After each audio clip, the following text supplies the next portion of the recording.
Salve magna parens frugum Saturnia tellus, magna VM. Tibi res antiquaudis et artis agredi or, sanctos orsus recludia fontes. Virginia Hay or. 2. While you, my lord, the rural shades admire, and from Britannia's public posts retire, nor longer, her ungrateful sons to please, for their advantage sacrifice your ease, me into foreign realms my fate conveys, through nations fruitful of immortal lays, where the soft season and inviting clime conspire to trouble your repose with rhyme. For wheresoe'er I turn my ravished eyes, gay gilded scenes and shining prospects rise. Poetic fields encompass me around, and still I seem to tread on classic ground, for here the muse so oft her harp has strung that not a mountain rears its head unsung, renowned in verse each shady thicket grows, and every stream in heavenly numbers flows. How am I pleased to search the hills and woods for rising springs and celebrated floods, to view the Nar, tumultuous in his course, and trace the smooth Clytemnestra to his source, to see the Mincio draw his watery store through the long windings of a fruitful shore, and hoary Albula's infected tide o'er the warm bed of smoking sulphur glide. Furred with 1,000 raptures I survey Eridanus through flowery meadows stray, the king of floods, that rolling o'er the plains the towering Alps of half their moisture drains, and proudly swollen with the whole winter's snows, distributes wealth and plenty where he flows. Sometimes, misguided by the tuneful throng, I look for streams immortalized in song, that lost in silence and oblivion lie. Dumb are their fountains and their channels dry, yet run forever by the muse's skill, and in the smooth description murmur still. Sometimes to gentle Tiber I retire, and the famed river's empty shores admire, that destitute of strength derives its course from thrifty urns and an unfruitful source, yet sung so often in poetic lays, with scorn the Danube and the Nile surveys, so high the deathless muse exalts her theme.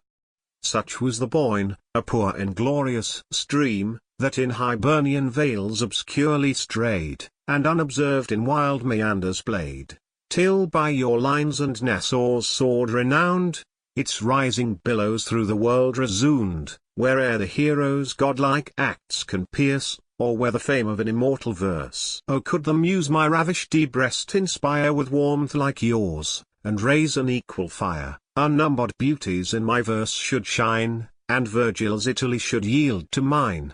See how the golden groves around me smile, that shun the coast of Britain's stormy isle, or when transplanted and preserved with care, curse the cold clime, and starve in northern air.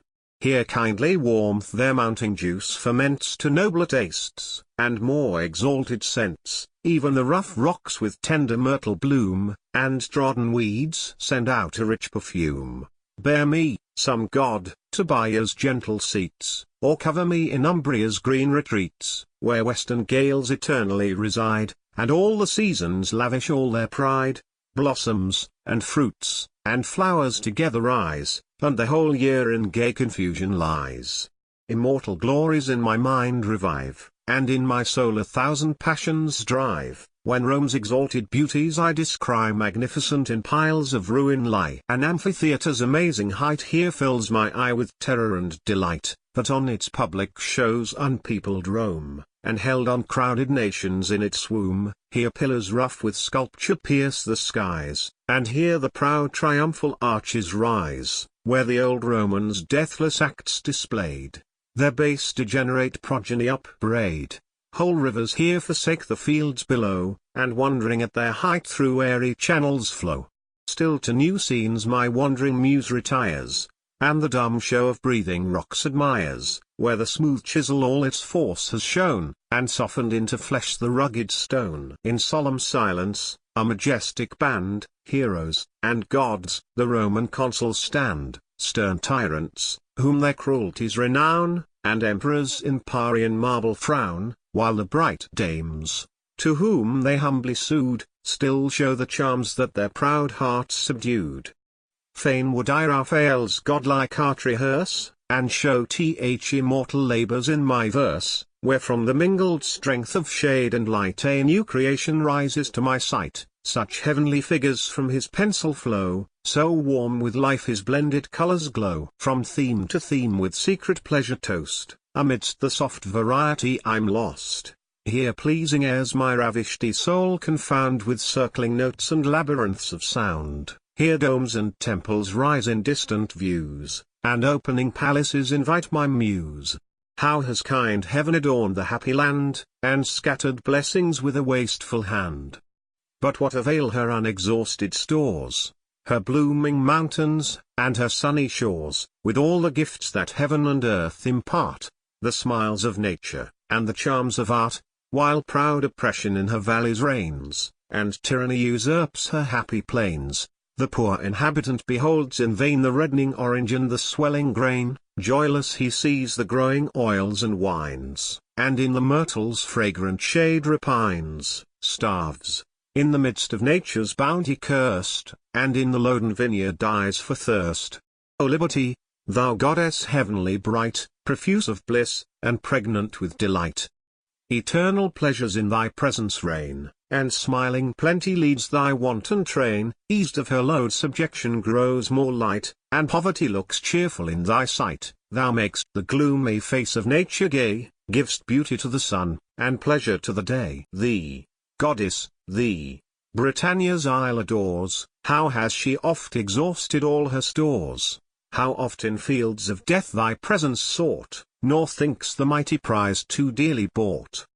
On foreign mountains may the sun refine the grape's soft juice, and mellow it to wine. With citron groves adorn a distant soil, and the fat olives swell with floods of oil. We envy not the warmer clime, that lies in 10 degrees of more indulgent skies, nor at the coarseness of our heaven repine. Though o'er our heads the frozen Pleiades shine, 'tis liberty that crowns Britannia's isle, and makes her barren rocks and her bleak mountains smile. Others with towering piles may please the sight, and in their proud aspiring domes delight.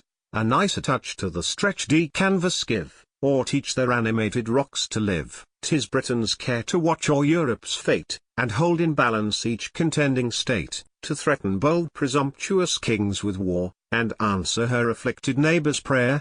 The Dane and Swede, rued up by fierce alarms, bless the wise conduct of her pious arms. Soon as her fleets appear, their terrors cease, and all the northern world lies hushed in peace.